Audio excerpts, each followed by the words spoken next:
Assalamualaikum warahmatullahi taala wabarakatuh. Ada soalan tanya, apa ikhtiar nak halau hantu raya tu Ustaz? Untuk menjawab persoalan ini, pertama sekali kita perlu lihat hantu raya tu dari kategori mana satu. Kita tak boleh hentam kromo sahaja.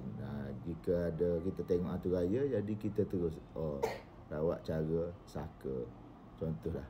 Sebab kita kena tahu kategori hantu raya tersebut. Pertama, kategori apa saya cerita baru ni?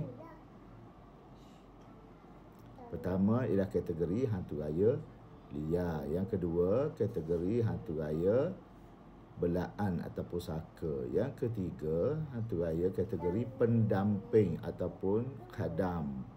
Yang keempat, hantu raya daripada penyakit sarang iblis dalam perut. Dan yang kelima, hantu raya daripada senjata-senjata lama, barang-barang lama atau pinggan makuk lama, perhiasan diri yang lama-lama. Ada 5 kategori jenis hantu raya. Yang saya huraikan sebelum ni ada 4 kategori. Sebenarnya ada 5. Okey. Okey, yang pertama, hantu raya liar ni. Kaedah nak buang dia sangat simple, sangat senang. Tapi kita kena tahu, hantu raya liar ni bila dia masuk dalam rumah, biasanya dia akan mengganggu bayi ataupun kanak-kanak. Dia nak halau dia senang saja. Anda boleh buat sendiri insya-Allah. Pertama, gunakan lada hitam. Yang kedua, ambil air masak ataupun air tapis untuk dijadikan sebagai air penawar.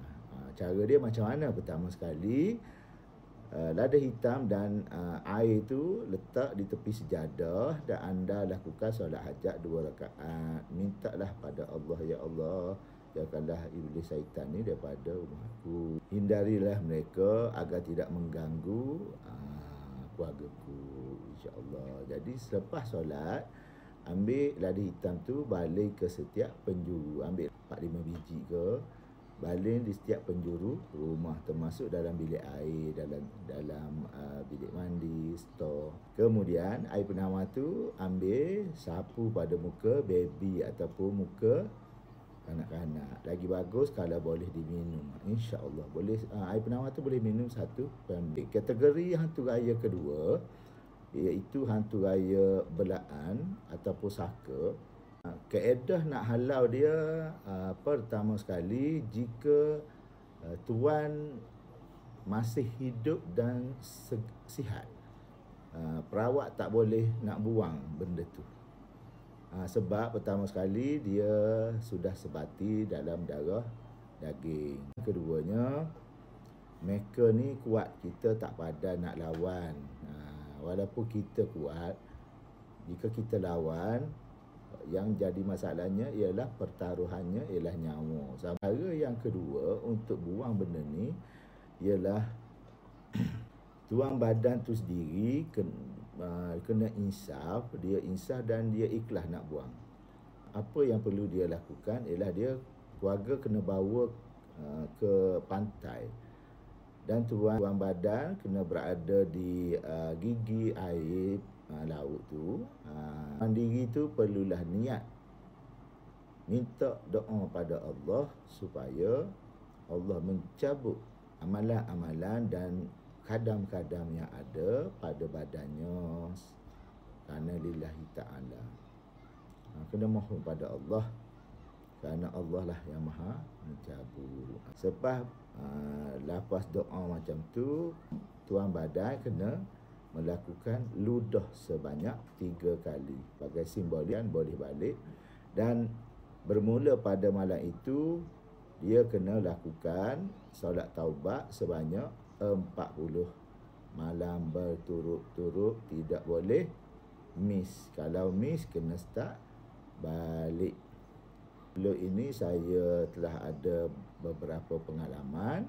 Jika tuan badan ikhlas, insya-Allah selepas hari ke-40 semuanya akan tercabut.